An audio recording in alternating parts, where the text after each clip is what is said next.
Whoever, all of these barriers were created to these people who were completely unreachable. And now you can send a tweet to Shaquille O'Neal, or Oprah, or Stephen Fry. And maybe they'll respond, maybe they won't. But there's a direct channel to these people.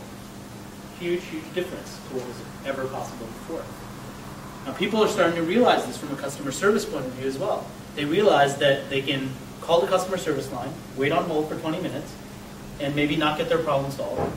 Or they can go online, find the email of the CEO, send an email saying your company is completely messing up and I've been a customer for 10 years and I can't believe you're treating me like this. The CEO will send it to the CMO, the CMO will send it to the director of something else, and that guy will send it, or a girl will send it to the person who should have seen it in the first place, and all of a sudden the customer gets their problem resolved within like 6 hours. Now people are not stupid. They see that that happens, and so why wouldn't you email the CEO instead of waiting on hold for 20 minutes? Right? It's easier in some degree because you get your problem solved, and that's all you wanted anyway.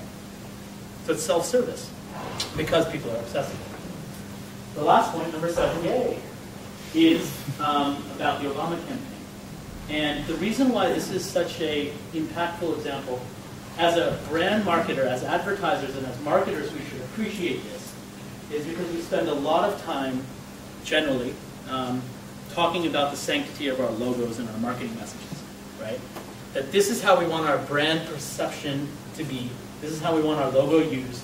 The typeface must be this typeface in this color, 12 millimeters away from the logo, which must be in this color, set on this side of the page. And if you don't do that, you're in violation of the brand guidelines. And here's Obama, who's got his logo, right? We've all seen that logo.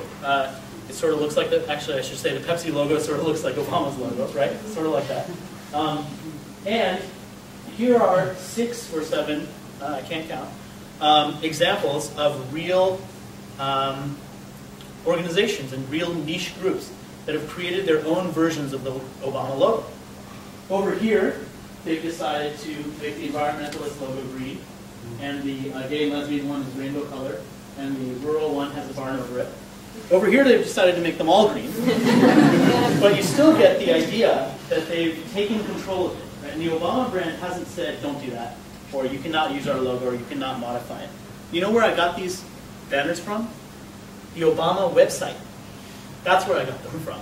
This is not somebody doing something on their own blog and putting it online. This is on the Obama website for his campaign. They said these niche groups need to have ownership of our brand, and if that means changing the logo into green or putting a barn roof on top of it, that's fine.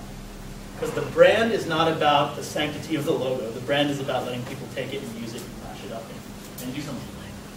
Again, very counterintuitive to what we as brand marketers said. So those are the 7 points that I'll leave you with. I meant to not talk for more than 20 minutes. I don't actually know. I don't want to watch, and God knows what time zone I'm in anyway. So I don't know if that was 20 minutes or not. But I think that they said I could take 1 or 2 questions, and then we're going to move straight into the panel. Is that right? Yeah. Okay.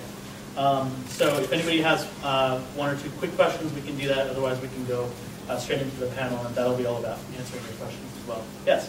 I saw some examples up there, but do you have any other examples of really good campaigns on Twitter?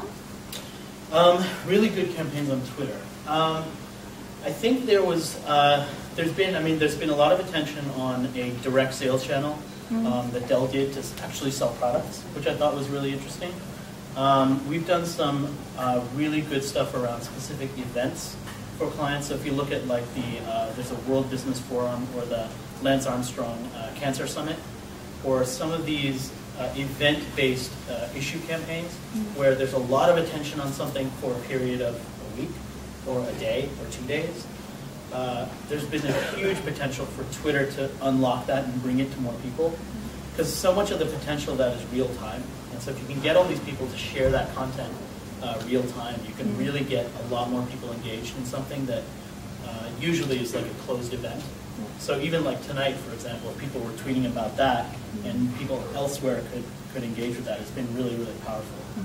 So that's sort of one use. If you can take advantage of the real-time nature of it, I think that's really, really powerful. One more quick one. Okay. I've got one. Yeah. Do you think once the social ecosystem is talking about your brand as a marketer, you should join that conversation? Not necessarily, but usually yes.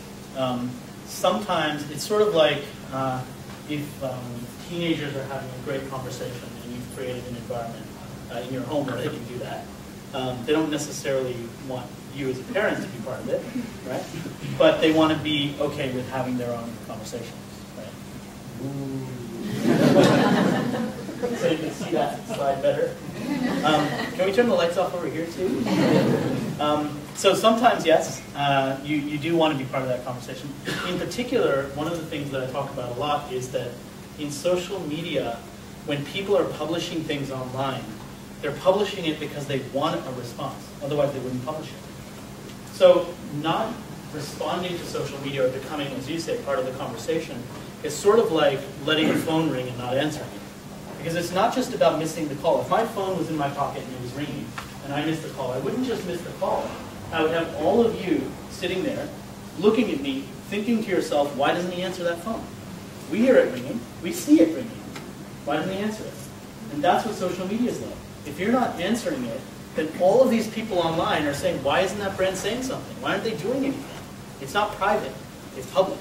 And if you don't do something with it, if you don't engage, then you're missing that opportunity. So when wouldn't you respond? Well, some of it has to do with influence, right? I mean, we all know that there's we were talking earlier today about the person that nobody listens to that writes in all caps with 12 exclamation points.